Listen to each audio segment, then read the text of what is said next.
बहुत दर्द हो ना, हमेशा दूसरे के पर्सपेक्टिव से भी सोच के देखिए कि उसको ऐसा क्यों करना पड़ा, क्या पता कोई मजबूरी हो, कभी कभी होती है।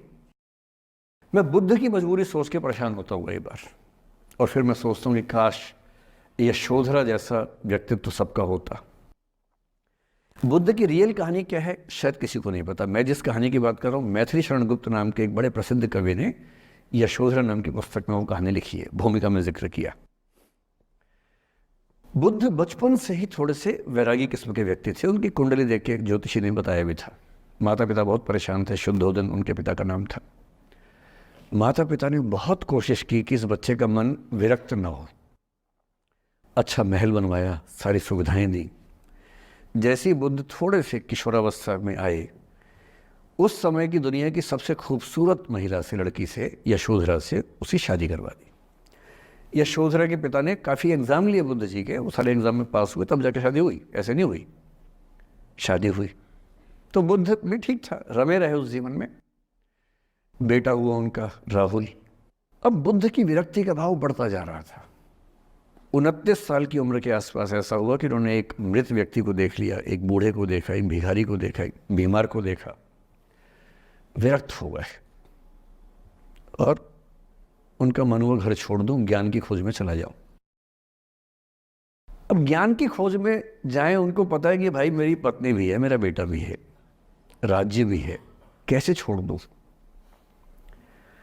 छोड़ना जरूरी है। अंदर की आवाज है कि छोड़ो, तुम इस चीज के लिए नहीं बने हो, तुम्हारा स्वधर्म कुछ और है। बाहर की जिम्मेदारी है कि छोड़ नहीं सकते। मैं अनुमान करता हूं कि बुद्ध ने शायद अपने पिताजी से कहा हो कभी कि पिताजी मैं बहुत परेशान हूं, छोड़ना चाहता हूं। तो पिता ने समझा बुझा के मना किया होगा कि बेटा शोभा नहीं देता, ऐसा मत करो। हो सकता है पत्नी से भी बात की हो, पत्नी ने भी कहा हो कि ये क्या बात हुई, हम सबका जीवन तुम पे टिका है, बच्चा अभी बिस्तर से भी नहीं उतरा है, अभी तो चलना भी नहीं शुरू किया है, तुम ऐसी बात कर रहे हो। इसका जिक्र नहीं मिलता इतिहास में कि ये बात हुई कि नहीं हुई। और एक दिन बुद्ध ने तय किया और वो आधी रात को पत्नी और बेटे को सोता हुआ छोड़ के चले गए। इसको बौद्ध परंपरा में महाभिनिष्क्रमण कहते हैं, बुद्ध का अपने घर से निकल जाना। अब बुद्ध चले गए, लेकिन मैथिली शरण गुप्त यशोधरा के पर्सपेक्टिव से बुद्ध को देख रहे हैं। यशोधरा बहुत परेशान है, भाई पति चला गया है, बच्चे का पिता चला गया, मजाक छोड़ना है। राजा परेशान है कि उनका उत्तराधिकारी चला गया है। यशोधरा इतनी परेशान है, बहुत लंबे समय तक छंद आते रहते हैं कि वो कितनी बेचैन है, कितनी परेशान है। लेकिन यशोधरा की सबसे बड़ी परेशानी इस बात से नहीं कि बुद्ध चले गए, इस बात से है कि बिना बताए चले गए, भरोसा नहीं किया। और वो अपनी सहेली से कहती है, सिद्धि हेतु स्वामी गए, यह गौरव की बात। मुझे गर्व है कि मेरा पति इतने महान काम के लिए गया है। सिद्धि हेतु स्वामी गए, यह गौरव की बात, पर चोरी चोरी गए, यही बड़ा व्याघात। सखी सखी वो मुझसे कहकर जाते, कह तो क्या वो मुझको अपनी पथ बाधा ही पाते, क्या मैं रास्ता रोकती उनका। उसके मन में ये मलाल है कि बिना बताए चले गए। वो इस भाव को लेट गो नहीं कर पा रही है, परेशान है। फिर बुद्ध को ज्ञान मिला 6 साल की तपस्या के बाद, बोधगया में बोधि वृक्ष के नीचे ज्ञान मिला। बात फैल गई। जो 5 शिष्य बुद्ध को छोड़ के भाग गए थे उनके बुरे वक्त में, उन्हीं 5 को बुद्ध ने सबसे पहले ज्ञान दिया सारनाथ में, जिसको धर्मचक्र प्रवर्तन कहते हैं। बुद्ध की ख्याति बढ़ने लगी। शुद्धोदन ने बुद्ध के पास, अपने बेटे के पास कई लोगों को भेजा ये कहने के लिए कि भाई यहां भी तो आओ, हमसे भी तो मिलो। बुद्ध का ऐसा प्रताप था कि जो उनके पास जाता वो बुद्धम शरणम गच्छामि हो जाता, वापस ही नहीं आता। तो फिर शुद्धोदन ने बुद्ध के बचपन के एक दोस्त को ये कह के भेजा, भैया मैं जानता हूं तुम वापस नहीं आओगे, पर प्रभावित होने से पहले बोल देना कि पापा याद कर रहे थे। तो वो गया, उससे वायदा निभाया, हो तो गया, बुद्ध के संग में दीक्षित हो गया, पर वायदा निभा दिया। तो बुद्ध ने कहा जरूर जाऊंगा, पिताजी की आज्ञा है तो जाऊंगा ही जाऊंगा। बुद्ध पहुंचे अपने कपिल वस्तु, जो अपना इलाका था, वहां पहुंचे। पूरे कपिल वस्तु में, नेपाल सिद्धार्थ नगर से नेपाल जाएंगे तो नेपाल बॉर्डर पे ही कपिल वस्तु है। मैं देखने गया था वो जगह जहाँ बुद्ध पैदा हुए थे, बड़ा सुंदर स्थान है, आप भी जाकर देखें कभी। तो बुद्ध पहुंचे रात को, एक धर्मशाला में रुके। अब वहाँ हल्ला मच गया कि राजा का बेटा धर्मशाला में। बुद्ध ने कहा भाई मैं देखो राजा का बेटा बन के नहीं आया हूँ, मैं बुद्ध बन के आया हूँ। सुबह उठ के भिक्षा मांगने लग गए उस इलाके में, अपने ही पिता के राज्य में। पिता ने सिर पीट लिया कि भाई क्या कर रहे हैं। फिर बुद्ध ने सूचना भिजवाई कि मैं बुद्ध हूँ, बेटा हूँ संयोग से, ठीक है मैं आ रहा हूँ मिलने के लिए, पर मैं बुद्ध होके आया हूँ, मेरी चर्या है, नियम है, मैं भिक्षा से ही जीवन जीता हूँ अपना।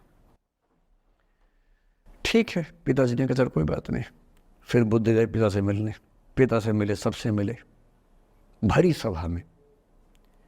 लेकिन यशोधरा नहीं आई मिलने के लिए, लेट गो नहीं कर पा रहे थे। उसके मन में दर्द था, छुप के क्यों गया, बता के जाता। बुद्ध ने पूछा पिता से कि यशोधरा कहाँ है, तो बोले कि वो कह रही है कि अगर बुद्ध मिलना चाहेंगे तो खुद ही मिलने आएंगे मुझसे, मैं क्यों जाऊंगी भाई, आत्मसम्मान भी तो कोई चीज़ है, मैं क्यों मिलने जाऊंगी। तो बुद्ध मिलने गए। सोचिए कमरे में यशोधरा बैठी है, राहुल साथ में है। अब राहुल थोड़ा सा बड़ा हो गया है, 6-7 साल का है। बुद्ध गए हैं। अब आपके मन में आ रहा है कि बुद्ध वहाँ जाके बोलेंगे सॉरी मैंने गलत किया, I hurt you, I really feel sorry. बुद्ध है वो बुद्ध, वहाँ जाके क्या बोल रहे पता है, भिक्षाम देहि, भिक्षा दो। और यशोधरा कितनी महान महिला रही होगी, उसने अपने बेटे का हाथ बाप के हाथ में दे दिया। लेट गो का इससे महान उदाहरण दुनिया के इतिहास में नहीं है कि चलो आखिर तुमने आके झुक के कुछ मांगा तो सही। उसकी जितनी ईगो थी, अहंकार था, सब विगलित हो गया। और जो औरत परेशान थी कि मुझसे बिना बताया गया, उसने अपने बेटे को दे दिया कि इसको लेके जाओ, क्योंकि वो जानती है कि तुम महान काम कर रहे हो, और तुम महान काम कर रहे हो तो मैं क्यों बीच में आऊंगी भाई। मेरा पति महान काम कर रहा है तो मुझे खुशी होनी चाहिए, और तुम्हारी उस खुशी में मैं क्यों पीछे हटूं। बस मुझे भरोसे में लेके जाते तो और खुश होती। ऐसी दूसरी कहानी राधा जी की है। राधा जी आप जानते हैं कृष्ण उनसे बहुत प्रेम करते थे, वो कृष्ण से प्रेम करते थे। उनका विवाह नहीं हो पाया, अलग बात है, लेकिन हमारी परंपरा में प्रेम का जो पराकाष्ठा है ना, प्रेम का चरम, वो तो कृष्ण राधा का है। मतलब राधा कृष्ण का प्रेम एक खास किस्म का प्रेम है, जहाँ विवाह के बंधन के न होने पर भी प्रेम का चरम रूप होता है। राम और सीता का प्रेम गार्हस्थ्यिक प्रेम का चरम रूप है कि पति पत्नी का प्रेम कितना शानदार हो सकता है। वो देखना हो तो राम सीता का प्रेम देखिए, विशेष रूप से तुलसीदास जी के यहाँ देखिए। और वैसे जो प्रेम होता है वो देखना हो तो राधा कृष्ण का प्रेम देखिए। पर इंटरेस्टिंग है, ये सारे जो हमारे धर्म के चरित्र हैं, ये समय के साथ चेंज होते गए हैं। राम बदले हैं, कृष्ण बदले हैं, राधा बदली हैं, सब बदले हैं। एक कवि थे सूरदास, भक्ति काल में 16th सेंचुरी, आप मोटा मोटा ध्यान में रखिए। कृष्ण को, आपने वो कहानी सुनी होगी, कृष्ण तो अपने घर में थे, कंस को मारने के लिए वो पैदा हुए थे। कंस को पता लगा तो कंस ने अपने एक सहयोगी अक्रूर, जो कि श्वफल्क के पुत्र थे, उनसे कहा कि जाओ और कृष्ण को लेके आओ, यही मारेंगे। उसको पता नहीं था क्या होगा बाद में। आदमी कॉन्फिडेंस में ऐसी गलतियाँ करता ही है, तो वो सुपर कॉन्फिडेंट था, बुलवाया कृष्ण को।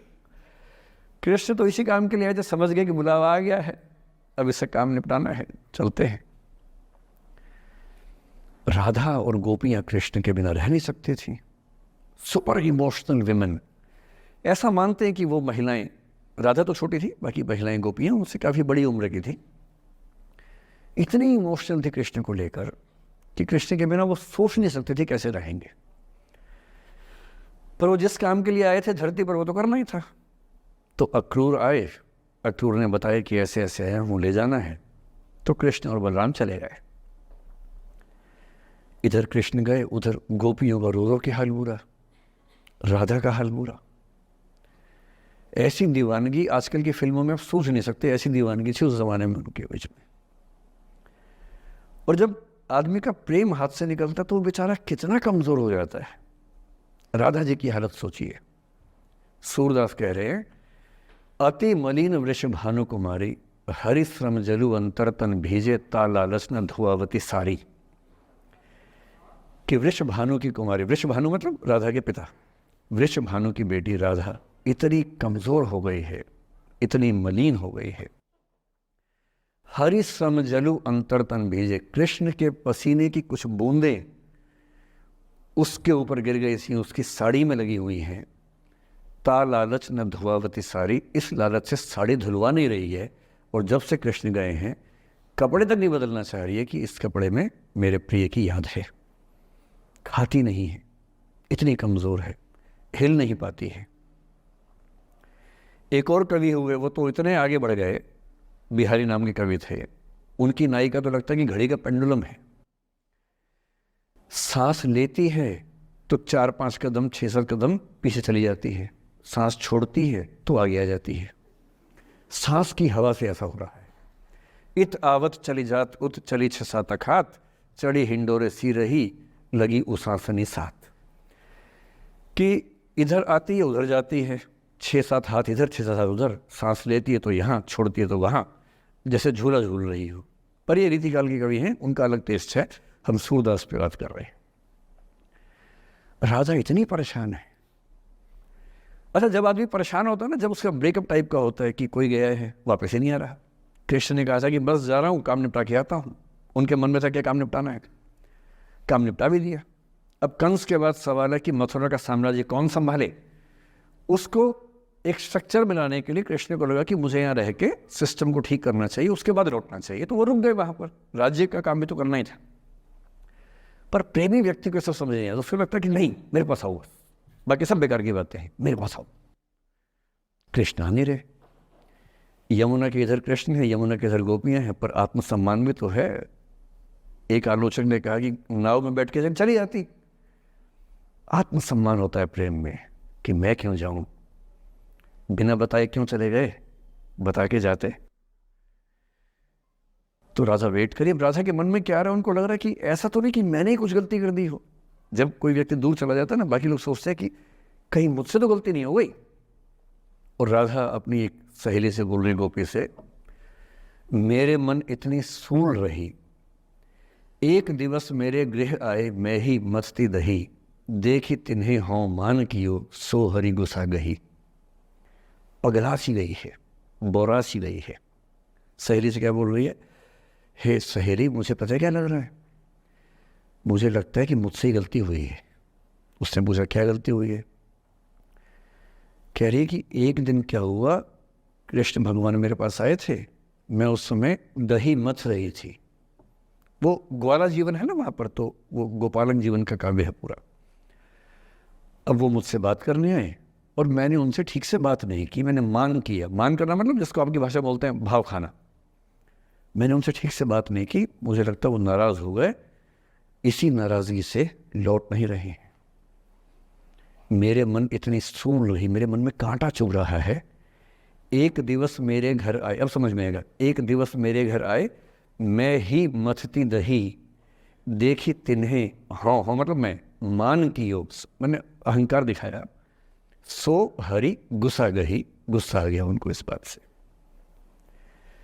सूरदास की राधा मुक्त नहीं हो पा रही, लेट गो नहीं कर पा रही, वो जी नहीं सकती कृष्ण के बिना। पर फिर देखिए 300 साल बाद क्या हुआ। 300 साल बाद कमाल हुआ। 20वीं शताब्दी की शुरुआत में एक और कवि हुए, उनका नाम था अयोध्या सिंह उपाध्याय हरिऔध। हरिऔध के नाम से प्रसिद्ध है। उन्होंने एक पुस्तक लिखी, प्रिय प्रवास। प्रिय प्रवास मतलब प्रिय प्रवास पे चला गया है, कृष्ण चले गए हैं मथुरा, अब राधा कैसे जिएगी। 20वीं सेंचुरी की शुरुआत में फ्रीडम स्ट्रगल शुरू हो चुका है। महिलाएं अभी तक स्वाधीनता आंदोलन का हिस्सा नहीं बनी है, पर अब वो समय आ रहा है कि बनने वाली है। और हरिऔध की राधा ने कमाल कर दिया है। गोपियां पूछती हैं, कृष्ण नहीं आ रहे, अब क्या करोगी। ये राधा जी क्या बोल रही हैं, प्यारे जीवें जगहित करें, गेह चाहे ना आवे, मेरे प्रिय खूब जिए, समाज का कल्याण करें, घर बेशक ना आए कोई दिक्कत नहीं है, मैं चाहती हूँ कि समाज का भला होना चाहिए। ये वो बिंदु है जहाँ राधा यशोधरा बन जाती है, मैथिली संगत की यशोधरा। और जो मैं आपको समझाना चाह रहा हूँ उस एग्जाम्पल से वो ये कि हो सकता है कि जिससे आप नाराज़ हो वो किसी बड़े काम की खोज में हो, वो किसी महानता के रास्ते पर हो। और यदि आपके जीवन में कोई व्यक्ति ऐसा है जो किसी महानता के रास्ते पे है, तो उसके रास्ते को रोकना अपने क्षुद्र हितों के लिए बहुत छोटापन है। और ऐसे मामले में एक ही बात हमें सोचनी है कि वो जिस काम के लिए बना है उसे करने दो। अपने स्वार्थ के लिए किसी को बांध के रखना, किसी को लाश बना के रखना, इसका क्या मतलब है? जाने दो, ऐसा क्या है, कुछ तो बढ़िया होगा। एक स्थिति हम में से कई लोगों की आती है कि वे टॉक्सिक रिलेशनशिप में होते हैं पर छोड़ नहीं सकते। ऐसे बहुत सारे पति पत्नी होते हैं। मैं अक्सर बच्चों से एक बात पूछता हूं कि आप में से कितने बच्चे वैसा ही वैवाहिक जीवन चाहते हैं जो आपके माता पिता का है? मैं आपसे पूछूंगा नहीं, आप चिंता मत कीजिए। लेकिन जब जब मैंने पूछा है, मुश्किल से 1 या 2% ने हाथ खड़ा किया है। 97-98% लोग मानते कि वैसा तो नहीं चाहिए, उससे कुछ अलग चाहिए। क्योंकि हम सब जानते हैं कि हमारे माता पिता भी, हमारे समाज के बाकी लोग भी बहुत समझौते करते हैं ताकि बच्चे अच्छा जीवन जी सके। आप भी करेंगे समझौते, सबको करने पड़ते हैं। ये है कि आप समझौते शायद उतने नहीं करेंगे जितने आपके माँ बाप ने किए होंगे, उनके माँ बाप ने और ज़्यादा किए होंगे। हर पीढ़ी कम समझौते करती है, ये समाज के विकास का एक तरीका होता है। पर ऐसा होता है कि आप एक ऐसे रिश्ते में आप छोड़ भी नहीं सकते, जी नहीं पा रहे, छोड़ सकते नहीं, क्योंकि आप तो छोड़ देंगे, आपके चक्कर में कईयों की ज़िंदगी दांव पे लग जाएगी। कैसे छोड़ दें? 3 छोटे छोटे बच्चे हैं, नौकरी है नहीं, वो माँ अपने पति से रोज़ प्रताड़ना झेलती है, बुरी बातें सुनती है, उसके पास कोई सिक्योरिटी नहीं है, वो बच्चों को नहीं छोड़ सकती, बच्चों को लेके कहाँ जाएगी, क्या करे? टॉक्सिक रिश्ता है। तो ऐसे में या तो आप रिश्ता छोड़ते हैं कि हर केस में संभव नहीं होता, पर यदि वो संभव नहीं है तो रिश्ते में रहते हुए चिंताएं छोड़ दीजिए, अपेक्षाएं छोड़ दीजिए। भाई तेरी अपनी जिंदगी, मेरी अपनी जिंदगी, एक घर में रहेंगे पर रोज युद्ध नहीं करेंगे, बीपी नहीं बढ़ाएंगे, शुगर नहीं बढ़ाएंगे, तनाव नहीं बढ़ाएंगे। तुम्हारा अपना स्पेस, मेरा अपना स्पेस, ठीक है, एक छत के नीचे हैं, काम चला लेंगे, किसी और को नहीं बताएंगे, दुनिया के सामने अच्छी अच्छी फोटो खिंचवाते रहेंगे स्माइल कर करके चेहरा, पर कम से कम बच्चे सफ़र ना करें, परिवार सफ़र ना करे, जी लेंगे, झेल लेंगे। और ऐसे माहौल में साहिर ने जो कहा था ना, उसी कविता की कुछ पंक्तियां बड़ी महत्वपूर्ण हैं कि बर्बादियों का सोग मनाना फिजूल था, कि बर्बादियां हैं जीवन में, पर ठीक है, कितना दुख मनाएंगे, अब है तो है, क्या कर सकते हैं। बर्बादियों का सोग मनाना फिजूल था, बर्बादियों का जश्न मनाता चला गया। और फिर अंत में इतनी सुंदर बात कहते हैं, गम और खुशी में फर्क न महसूस हो जहां, मैं दिल को उस मुकाम पे लाता चला गया। कि ठीक है, जैसी जिंदगी है उसको वैसे जिएंगे, अपेक्षाएं नहीं पालेंगे, ना तुम उम्मीद करना, और हम किसी तरह से मैनेज करके ज़िंदगी गुजार लेंगे। ये है अंतिम जो आपके जीवन में समस्या हो सकती है, करियर को लेके हो सकती है कि आपने कुछ करियर दिमाग में रखा हुआ है, ठान लिया है कि आईएएस बनना है या कुछ बनना है। आप कुछ भी ठान लें, सिर्फ आपके हाथ में नहीं होता है, सफलताएं असफलताएं जीवन में रहती हैं। 10-11 लाख लोग आईएएस का फॉर्म भरते हैं, 5 लाख आईएएस का एग्ज़ाम देते हैं, 1000 का सिलेक्शन होता है। हर एग्ज़ाम में घुमा फिरा की यही स्थितियाँ होती हैं। पॉलिटिक्स में, स्पोर्ट्स में, बिजनेस में, हर जगह कंपटीशन इतना है। सफल होने की जितनी संभावना है उससे कई गुना संभावना विफल होने की हर क्षेत्र में है। सफल नहीं हो पाए तो क्या करेंगे? और मैंने ऐसे लोगों को देखा है कि आईएएस नहीं बन पाए 20 साल पहले, और 20 साल से रोज घुट रहे हैं कि आईएएस नहीं बन पाए। रात दिन यही ख्याल होता है कि आईएएस नहीं बन पाए या पीसीएस नहीं बन पाए या कुछ खास सोचा था जो नहीं कर पाए। तो मैं आप लोगों से निवेदन करूंगा कि यदि आपकी आर्थिक पृष्ठभूमि ऐसी नहीं है कि जो बहुत मजबूत हो, तो हमेशा एक बैकअप ऑप्शन ज़िंदगी में लेके चलिए। किसी करियर को दिमाग पे इतना हावी मत होने दीजिए कि वो नहीं मिलेगा तो कुछ नहीं होगा। आप उस दौर के व्यक्ति हैं जहां इतने ऑप्शंस दुनिया में हैं जितने कभी नहीं थे। इतने ऑप्शंस हैं, बस एक ठीक ठाक सा व्यक्तित्व बना लीजिए, एक ठीक ठाक सा कॉन्फिडेंस रखिए अपने ऊपर। और यदि आपके पास बेसिक स्किल्स हैं, भाषा की, चिंतन की, समझने की, कैलकुलेशंस करने की, प्लानिंग करने की, स्ट्रेटेजाइज करने की, और मेहनती आप हैं, मैं गारंटी से कह रहा हूँ कि इस दुनिया में कंपटीशन नंबर्स में बहुत ज़्यादा है, कायदे का कंपटीशन नहीं के बराबर है। बहुत मजबूत लोगों से आपको भिड़ना नहीं पड़ता है। भिड़ते हैं 5 लाख से, पर उन 5 लाख में कुछ ही हैं जो भिड़ने लायक हैं। इतना कॉन्फिडेंस रखिए, जैसे कहते हैं ना कि हम भी दरिया है, हमें अपना हुनर मालूम है, जिस तरफ भी चल पड़ेंगे रास्ता हो जाएगा। इतना भरोसा अपने ऊपर रखिए कि ठीक है, ये नहीं तो कुछ और करेंगे, वो नहीं तो कुछ और करेंगे, लेकिन कुछ ना कुछ बढ़िया कर लेंगे। और उस बढ़िया करने की शुरुआत कॉलेज की ज़िंदगी से होती है। उड़ान सोसाइटी संभाल लेंगे, निष्ठा संभाल लेंगे। अभी मैडम ने बताया कि 80 सोसाइटी से बताई, इसको में 60 बताई, 60 सोसाइटीज़ हैं। किसी सोसाइटी का हिस्सा बन जाइए। ये सोसाइटीज़ का हिस्सा बनने का असली पर्पस क्या है? इसी बहाने एक्सपोजर मिलता है, आप कुछ करते हैं, मंच पे आते हैं, लोगों से मिलना जुलना होता है, स्किल्स डेवलप होती हैं, और अंत में जो जीवन में काम आता है यही स्किल्स काम आते हैं। और यदि वो स्किल्स हमने डेवलप कर लिया, और वो स्किल्स पढ़ाई से नहीं आती हैं, जो क्लासरूम के अंदर की पढ़ाई है वो सबसे कम महत्वपूर्ण चीज़ होती है कॉलेज में। कॉलेज में सबसे ज़्यादा महत्वपूर्ण है ये अपॉर्चुनिटीज़, लोगों से बात करना, कुछ ऑर्गेनाइज करना, कहीं फेल होना, कहीं पास होना, वो सब करते रहिए। और मैं दावे से कह रहा हूँ कि इस दुनिया में कंपटीशन कहने के लिए ज़्यादा है, दरअसल ज़्यादा नहीं है। पूरी बात का सार ये है कि किसी की भी ज़िंदगी फ्लैट नहीं होती है, उसमें कर्व्स आते रहते हैं, ऊंच नीच सबकी ज़िंदगी में आती है। मैंने भी कम नहीं झेली है, आज मैं यहाँ खड़ा हूँ ऐसे नहीं खड़ा हूँ, कुछ तो झेला ही होगा, मैंने भी ठीक ठाक झेला है। जिस उम्र में आप मौज मस्ती करते हैं, मैंने उस उम्र में कैलकुलेटर बेचे हैं। मैं सेल्समैन रहा हूँ 17 की उम्र में।